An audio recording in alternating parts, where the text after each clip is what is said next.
pesar de investigaciones avanzadas, esta queda una maleza sin cura. Alzheimer y otras sortes de demencia te causan daño en la parte cognitiva. Pero tiene diferente manera como reducir el riesgo de poder desarrollar en maleza.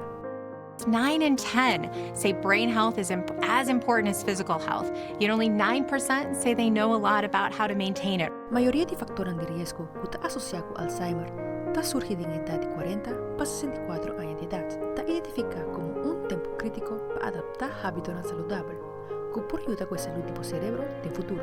That's when we start to worry about our cholesterol, our blood pressure, our sleep, our stress levels. And it's really at that time that there are things we can do to manage those things that may affect our brain health long term. Tiene 8 tips saludables para mantener el cerebro saludable. Proteja la cabeza de herida, viste un helm y protección hora de hacer un sport.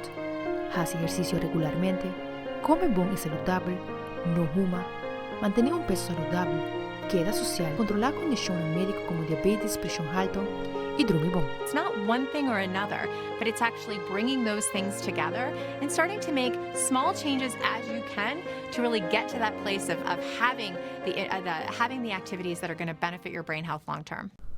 Mi Fabiola Angela-Hernandez, Patria Noticia.